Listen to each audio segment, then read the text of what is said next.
it's important to say to farmers that, those very high input costs have been buffered a lot by the high milk price. But there is a vulnerability there. And yes, there's a lot of positivity about the milk price at the moment, although maybe a little bit more negativity coming in the last few weeks with the negative GDT and talk about increasing supply globally. Ireland is very exposed to the commodity dairy markets, and obviously we've very much benefited from the historically high butter prices, for example, over the last number of years. But there is that vulnerability there, so we do need to keep costs in check, I would say, and to allow that headroom between your cost of production and your output.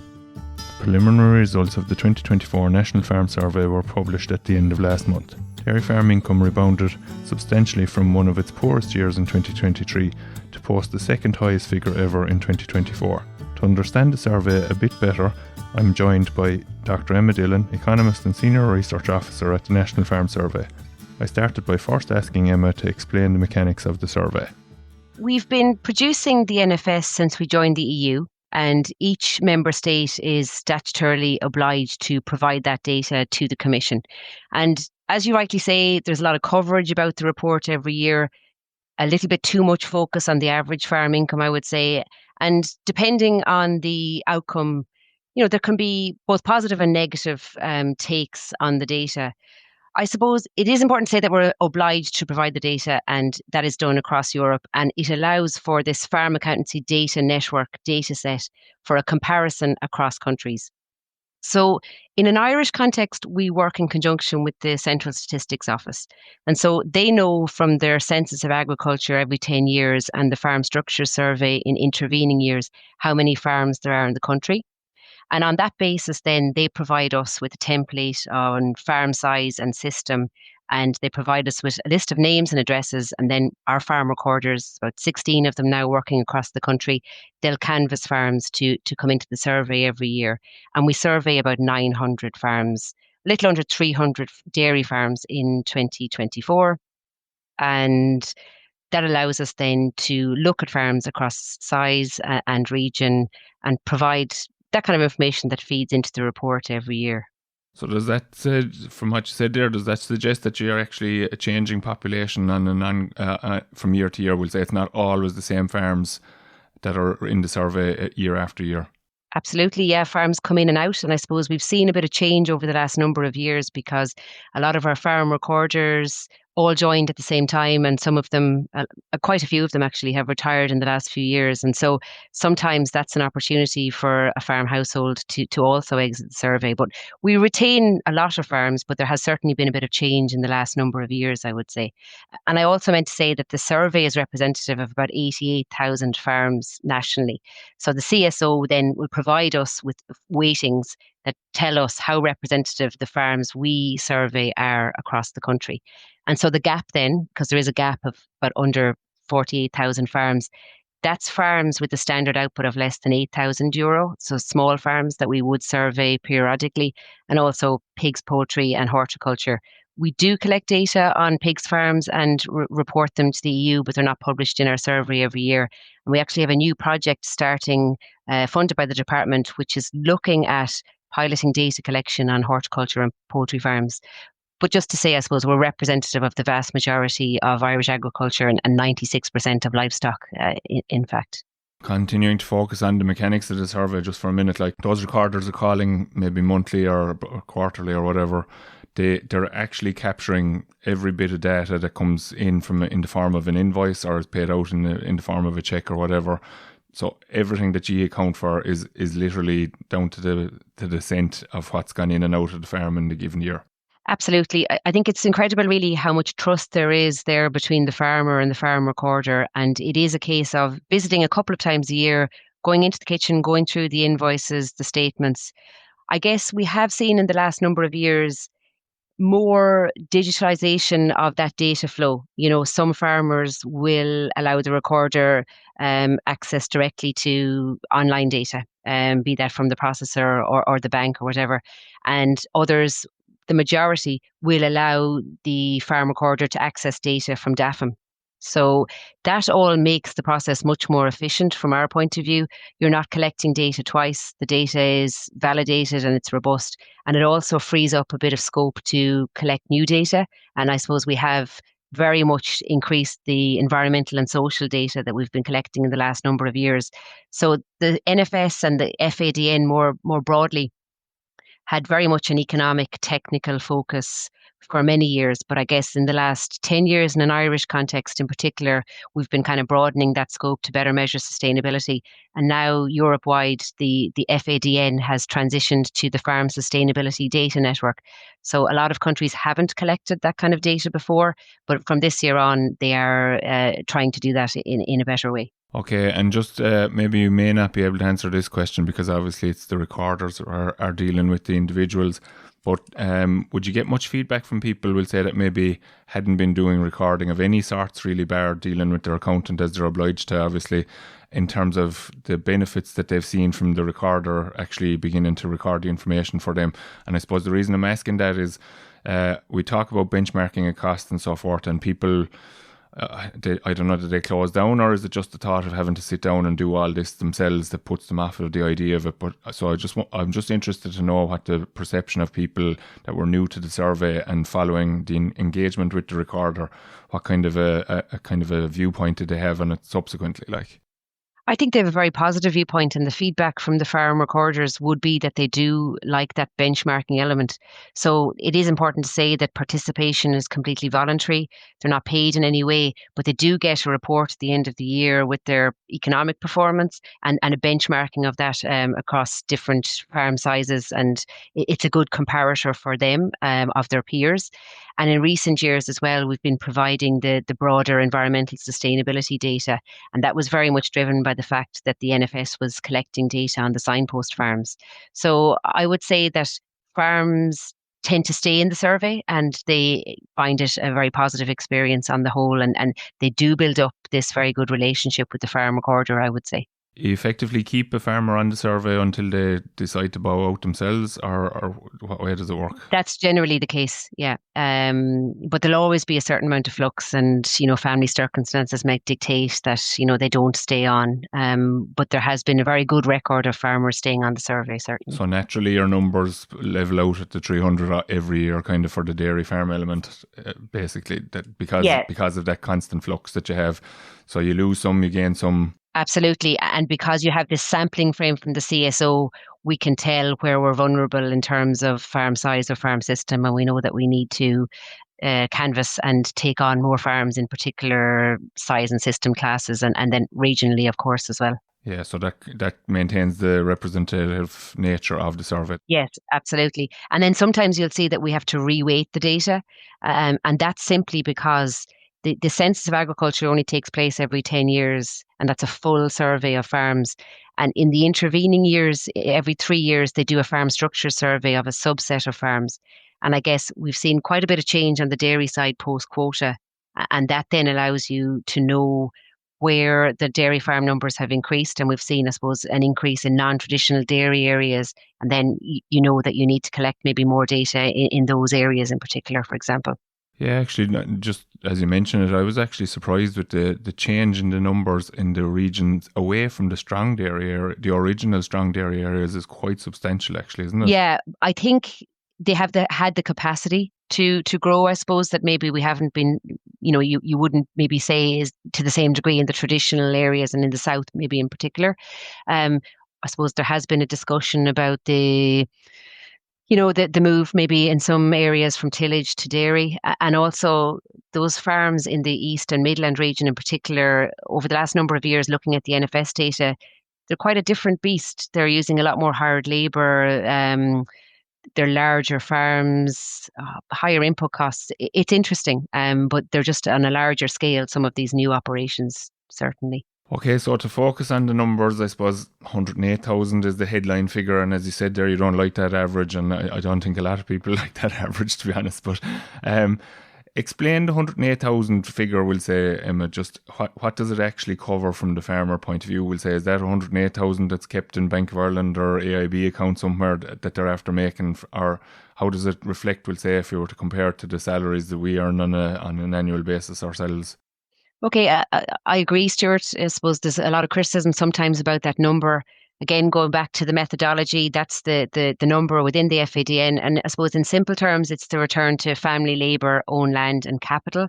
And so it measures the income generated by the farm on an annual basis. And in a very simple sense, it's calculated by subtracting the farm costs or expenditure from the farm output.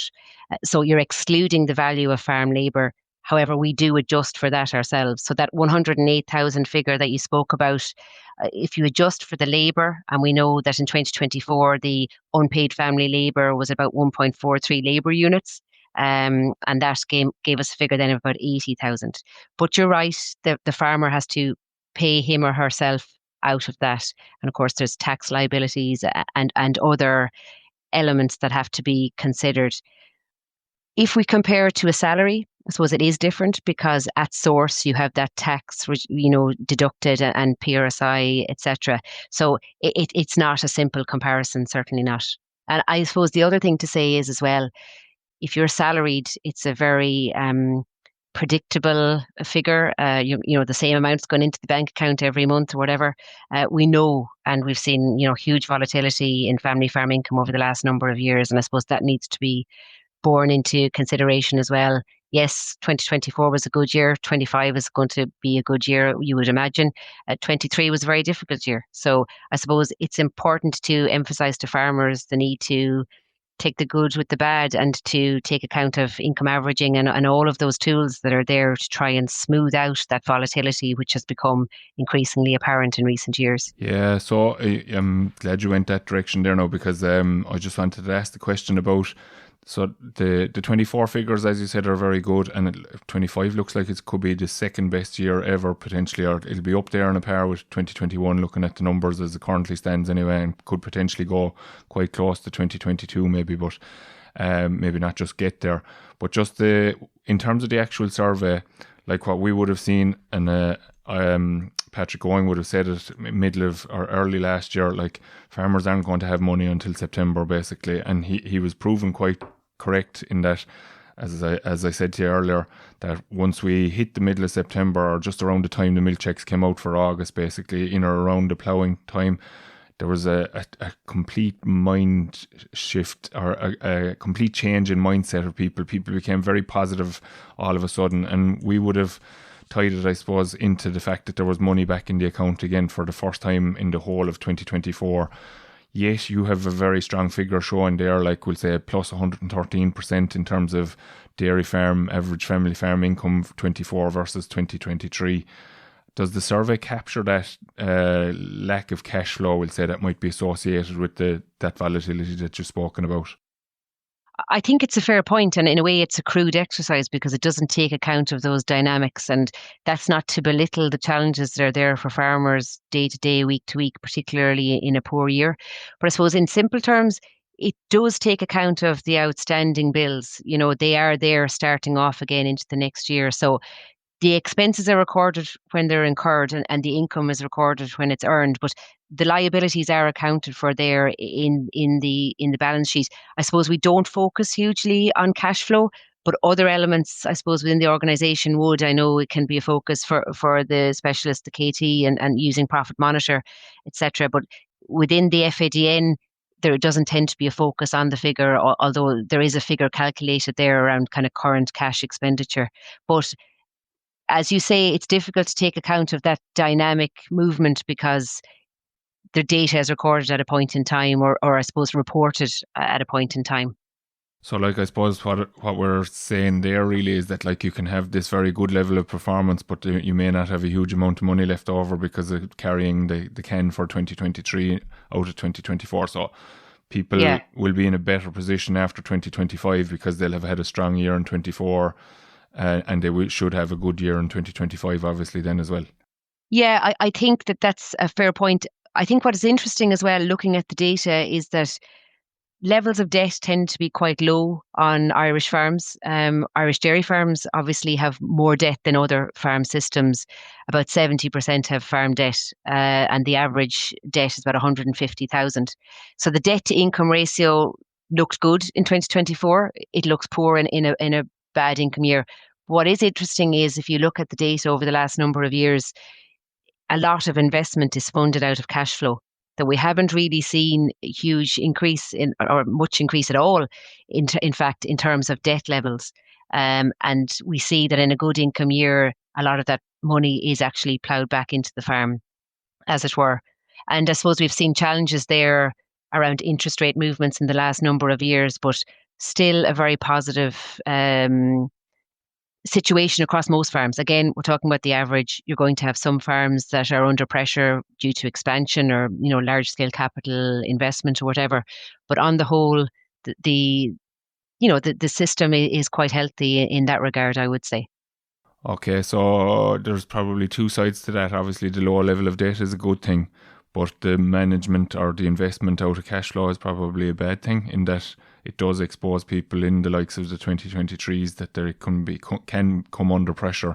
And again, you probably can capture it. Can you see any better performance from the farms that manage their investments better, if you know what I mean? It's probably not something that we look at in detail, but what I would say is in the poor 23, you did see a reduction in the investment. So yeah, I guess you're right in that, they're maybe relying on the cash flow. But on the other hand, maybe a lot of the investment had taken place in the last number of years as well. Having said that, I'm sure some farms will be under pressure now to expand, like slurry storage, for example. So it's something that maybe we need to look at a little bit more. But of course, TAMS has been helpful enough on some of those farms as well. Okay, so that kind of leads us on nicely to the production costs piece. So production costs skyrocketed in 2022, the COVID hangover, and then all the effects on Ukraine and so forth, and tariffs and so forth. And again, we're possibly, depending on what Donald Trump decides to do now, we could be in trouble here again in terms of costs because we're quite exposed. But just the cost actually came down a small bit from 23 into 2024.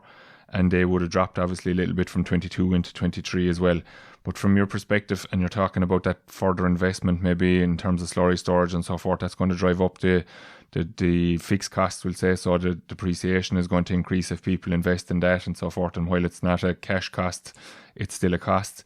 Where are the actual, where have you seen the big increases in cost come from, and where can you see the impacts of cost reduction coming if there are reductions to come? Yeah, I guess it has been striking in the last number of years, that very sharp rise, as you say, in the production costs, and some easing then over the last year or so, but still costs remaining stubbornly high. And, we talk in economics about these sticky input prices and that they're slow to come back down and slow to adjust. And I suppose you see that in a lot of aspects of the economy now in terms of, consumer spending, inflation and all of that. And I suppose in 24, we saw an easing in terms of feed and fertilizer. But in 25, we've seen, some of those kind of, creep back up a little bit. But there's so much uncertainty. And you rightly, point to the situation in the United States. I suppose on the one hand, the weak dollar has provided a lower oil price, but vulnerabilities there in terms of supply chain and fertilizer. And we know there's a discussion at the moment around CBAM. So it's very difficult to see input costs coming down, very strongly over the next year because there is so much uncertainty going on. In terms of the depreciation, we did see a reduction in that in 2024, but from very high levels over the 22-23 period. And I think, with the increase in building costs, we saw that there was maybe less investment on farms as a result. I suppose it's important to say to farmers that, those very high input costs have been buffered a lot by the high milk price, but there is a vulnerability there. And yes, there's a lot of positivity about the milk price at the moment, although maybe a little bit more negativity coming in the last few weeks with the negative GDT and, talk about increasing supply globally. Ireland is very exposed to the commodity dairy markets, and obviously we've very much benefited from the historically high butter prices, for example, over the last number of years. But there is that vulnerability there. So we do need to keep costs in check, I would say, and to allow that headroom between your cost of production and your output. So I don't know if I have very clear answers around, what's going to happen in the future. But I suppose in terms of input prices in the last number of years, And direct costs, I suppose, if we focus on those, we've seen concentrate expenditure creep up, hire of machinery, which we refer to in the report, which relates to contracting expenditure, and livestock and veterinary. So a lot of these have kind of crept up over the last number of years, and it's important for farmers to, keep some of these things in check, I would say, into the future. Okay, and I suppose just out of interest in terms of the increase in spend on feeding, which may be explained in some cases by the unfavourable weather conditions that we've had, either wet springs or dry summers or whatnot. But there is a general creep in the amount of feed that's been used on farms, and that's tending to erode the actual return rather than driving it on, isn't it? Yeah, so I guess we say that, your decisions around concentrate feed are driven by a myriad of factors, farm specific factors, and as you say, weather, region, I suppose milk price as well, but fodder stocks, all of those things. But I suppose it's important to make sure that you're getting the bang for the buck, that, the cost benefits are, the costs don't outweigh the benefits. So if you are increasing that concentrate feed use, are you getting that return in terms of your output? So in 2024, we saw an increase in the concentrate feed use per cow, particularly in the higher stocked farms. I suppose, to dig a little bit deeper then on that, what does that mean? What's the end result of that? And that's something I suppose to be mindful of into the future. I don't know if I've mentioned, but we also look at, I think, the top, middle, and bottom analysis across dairy farms, and we will be publishing some data on those from 2024 in the next couple of weeks, and it might interrogate some of that stuff a little bit better than the report does currently. One figure that stood out for me, actually, Emma, was because we often get challenged with people getting annoyed with schemes and, I would say, inspections and so forth, and I suppose there was a lot of talk about it last year around the nitrates and so forth. Oh, I'm going to sell my single farm payment and then they won't have any money to take from me.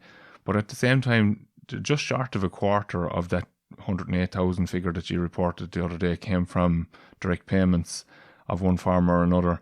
It's quite substantial and that's from the dairy farm element. Like obviously it's higher in some of the other elements as well. But that's quite a substantial sum of money. Yep. And I suppose what I would say about direct payments is we've seen their importance as a buffer to that volatility in the last number of years, and it really has been important. More so on the non-dairy farms, certainly. As you say, about 25% of family farm income comes from direct payments on dairy farms. The next highest figure is 84% on the tillage, and some of the dry stock systems go over the 100%, as we know. I guess on the dairy and tillage, they're larger farms, and on that basis, then they do have the larger direct payment as a result. And also to say that the vast majority comes from Pillar 1, so your BIS, CRIS, eco schemes. But 70% of that direct payment bundle comes from Pillar 1, whereas on the non-dairy farms, an increasing proportion is coming from Pillar 2. So the acres, the six sector specific payments and organics has been hugely important on some of the dry stock systems in 24. So yes, it's a substantial enough number. It's about 22,000, I think, on dairy farms in 2024. But as I say, it is important to buffer against that poor income year. And I guess there'll be a lot of discussion now in the next couple of weeks about the CAP budget and the MFF and where we're going. I think there has been a change in the mindset to a degree around what we want farmers to provide. And what I mean by that is there was a lot of focus on the farm to fork and on the Green Deal around agri-environment. I think the invasion in Ukraine and the inflation in costs that we've seen in the last number of years has maybe switched an emphasis back a little bit more to food production and maintaining people in agriculture. So I would feel that, those Pillar 1 payments in particular are important to ensure that remains the case. Yeah, so that's actually contrary, I suppose, to what we've probably seen in the press, and that there's a suggestion that Pillar 1 is going to come down. Yeah, I don't know. I think it's all to play for, I suppose, and we'll know a lot more in the next few weeks. But I think there's a recognition that it is important, and I guess you could say that the non-dairy farm element there'll be an increased emphasis on that. At the end of the day, there will be, I would say, a lot more leeway for a member state to investigate how to spend the money, I suppose, and building on the CAP strategic plan framework. But I suppose we really don't know about the competing elements, defence, for example, and where the CAP budget will lie for agriculture. But I do think there has been uh, a change in emphasis, perhaps. But I suppose the vision for agriculture as well, recently published by the Commissioner, gives some insight into potentially where some of the spending will be. And I suppose if you're going back to the dairy, uh, the generational renewal piece and the attractiveness of the sector, all of those things are important. Again, you beat me to it basically, I suppose, in terms of the generational renewal piece. Like, again, another striking figure looking at the report the other day is the shift in amount of milk coming from a smaller amount of herds, I suppose, but bigger herds. So something in the order of 65% of the milk is now coming from herds that are greater than 100 cows. I suppose the question that I would put to you, and you kind of teed it up there a little bit as well, does it tie in with the age profile of the farm? We'll say, which is kind of, it seems like it's not moving a lot, but it's still, it goes up a year or two every year, every couple of years, kind of. So it's at 59 there on the survey at the moment. And that's consistent with other co-op surveys that have been done and so forth as well. But the shift to the larger farm, is that just a relic of the quota removal, or is it a shift in terms of we now need to be at that scale in order to be viable? And I suppose it ties back into that question about viability that you mentioned on the survey on one of the early pages of the report as well. Just like sustainable farms and viable farms, and then vulnerable farms. Like the dairy farms still are there vulnerable dairy farms in the survey? And is it due to the scale that they're becoming vulnerable just because of the way production costs are going, and obviously costs of living has increased as well, so the ability for the slightly smaller herd to continue to sustain a family and deliver for the business as well is being eroded? I think there's no question that quota removal was the catalyst for the increase in the herd size there. As you say, it's quite amazing really, the structural change that we've seen in a very short period, and there's a bit of data in the report if people are interested in looking at that. I'm not sure it's as linked to age. Now, at the same time, I think anyone who was at the Moore Park Open Day last week would have been struck by the optimism and the ambition that was there, and the young age profile, definitely, compared to some other Teagasc events that you would attend. And there probably is more of an appetite to expand by some of those younger farmers. And we know that there are a lot of novel ways in terms of farm partnerships and transition arrangements, and there was some very interesting stories told, I thought, at the open day on that. So I think quota removal really was the catalyst, but you'd wonder, if you're looking at the dairy cow numbers and slightly down, I suppose, in 2024, I guess where we're going around nitrates and environmental regulation will have an impact as well in terms of, herd size and where that is going. In terms of the viability, there's no question that the dairy farms can potentially provide a very viable income for a household if you compare, to the average across the other systems, although there are obviously some farms who are doing very well on the other systems also. But I mean, 42% of all farms across all systems were deemed to be viable in 2024. And that really means that the farm can cover the family labour at the minimum wage. You can, discuss the merits or demerits of using that metric, but that's what it is at the moment, and provide a 5% return on non-land assets, so your machinery and your livestock. What we saw in 2024 was a lot more farms falling into that viable category. In 2023, a much larger proportion of farms were falling into the sustainable category.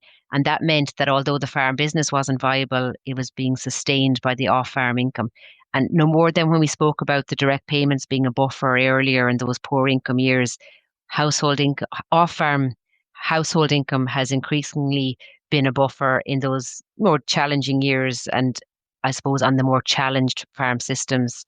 And we see that increasingly on the dry stock side, for example, we have more farmers working part-time. But on the dairy side, 82% of dairy farms were deemed to be viable in 2024. And we know, of course, it was a good milk price year. Output value was very high, and that made a difference. Dairy farmers tend not to work off farm, but their spouse increasingly does. On over half of the dairy farm households, only 8% of dairy farms were deemed vulnerable in 2024. And that is a situation where the farm business isn't viable and there's no off farm income. What I would say is that we're seeing an aging farmer age profile. And because of that, an increasing proportion of farm households are in receipt of pensions. So pensions don't come into that definition. So those vulnerable cohorts could potentially be receiving a pension. For the most part, they're, smaller farms, smaller herd sizes, and we would hazard a guess that they're the older farmers potentially as well. But what is interesting is if you look at the data over time, you see kind of fluctuation between the viable and the sustainable, but the vulnerable tends to kind of hover around the same number. It will be interesting to see what happens in the next few years. Obviously, the succession piece is a real talking point at the moment. And I find it interesting to hear the challenges both on the viable and the non-viable farms. So we know, and we've asked in the National Farm Survey in recent years, how many farmers over 60 have a successor. And about 6 in 10 have identified a successor, which means 4 in 10 haven't. But also, although they tell us they have identified a successor, we don't know how formal that is in terms of planning. And I think we need to go back and maybe look at that. And I know there's data elsewhere that investigates that. The challenges that are there in terms of the viable and the non-viable, the dairy and the non-dairy, in some cases, successors are happy to take on a non-viable farm on a part-time basis, whereas increasingly we're hearing about the challenges on the dairy side, be it around workload, accessing labour, the overall attractiveness of the sector and the quality of life. And I suppose the volatility and the flux of the last number of years hasn't helped in that regard. So I think it's positive that we're having a discussion now around that. And also for farmers who potentially want to exit and don't have a successor, I think there's a recognition of the need to have supports in place. And there are supports. And we've seen very successful evidence of partnerships and, transition arrangements working really well for farmers. But I think we do need to increase awareness around some of these supports. And in some ways, it can be a mindset as well in terms of maybe thinking about doing something differently. So I think all of that is up for discussion. And again, in the context of the new CAP, there seems to be a recognition that that is important, not just in Ireland, but across the EU, increasingly as the non-farm economy looks so healthy, and that, potentially you can make a good living off a farm, outside of a farm, I mean. And that we need to be conscious that we need to help support those who do want to continue farming to do that. So final question, Emma, is there a small case of, just on what you've mentioned there in terms of that outside the farm income, can there be a small bit of rose tinted glasses, or the grass is greener on the other side too? And the reason I ask that question is we have seen some phenomenal quality farmers appear basically following the bust in 2008, 2009. So lads and ladies that were off farm working in other jobs, lost their jobs as a result of the bust, came home, and suddenly one or two farms stick out in my mind very clearly that they were probably on the road to ceasing operations altogether maybe. And next thing, the young person came back into the fold. They've absolutely taken the thing by the scruff of the neck and driven the farm forward at an unbelievable level, and have a fantastic quality of life as well as income from it. Now, it's obviously not without its challenges, but I think people are living in cloud cuckoo land if they think that they're going to be able to make big money and not have stressful periods or busy periods at any stage in throughout the year. But is it a case of that everything looks rosy outside of the farm at the moment, but that in reality, if people got stuck in and were willing to do it, that they can make equally good livings from dairy farming in particular, I suppose, and have a better lifestyle maybe even than the 9-to-5 grind, albeit that the other one is the 7-day week attachment scenario like. Yeah, no, I think it's a fair point. And, when we do ask farmers, why they're doing this, they are motivated by that, quality of life, maintaining the family tradition. And of course, as you say, there are a lot of young people and also not so young people with foresight and ambition around expansion. And we've seen that really successfully in the last number of years. I think it's not unusual that when you see an off-farm economy that's very buoyant, that you draw people away from rural areas. I mean, it's a global phenomenon. But I think in Ireland there is certainly a core group of people who do want to farm, and I think the potential is there to do that on a full-time basis on dairy farms.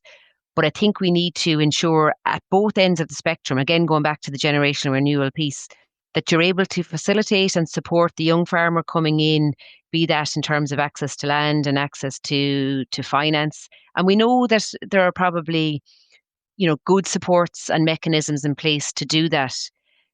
We also need to consider the incumbent farmer and what they need in terms of long-term kind of financial security and pensions and all of that. So I think it's just to find a balance that we're able to support both in that regard. But I do feel there has been, a lot of success in recent years and a lot of emphasis around young farmer payments and TAMs and all of that. And I think maybe some of the challenges are more the broader issues around labour. Weather isn't ever going to be something that's predictable. And it's just to maybe equip people with the skill set and the toolbox to cope with the volatility, the challenges that we have year on year. But of course, dairy farming in general is a viable career option for people. And I guess we need to get that message out there. And no sector is without its challenges. And all sectors, I suppose, have been hit with the rising input costs and the labour challenges in recent years. But I guess it's important that we learn from those and try and build in supports into policy in whatever way we can. And I suppose the CAP moving towards the kind of more member state driven CAP strategic plan allows a little bit more flexibility to help support cohorts, be that young farmers, new entrants, or whatever. And I think all of those things are being considered, and they're being considered in an Irish context already through the Commission on Generational Renewal, and hopefully the new CAP will also be reflective of that and support people if they wish to come back and farm on a full-time or part-time basis, and to retain people in rural areas, which is of course hugely important. Very good, Emma. That was a very insightful piece in relation to the actual farm survey itself, and also giving us a bit of a more global context as well, which was very much appreciated. So thanks for coming on today. Thanks, Stuart. That's all for this week's episode of the Dairy Age podcast, and my thanks to Emma Dillon for joining me on this week's show. Don't forget to rate, review and subscribe to the podcast. You can listen on Apple and Google Podcasts as well as Spotify, and for more information go to the Teagasc website at teagasc.ie. You can also email us on our dedicated email address dairyage.podcast@teagasc.ie. I'm Stuart Childs, and join us next time for your Dairy Age.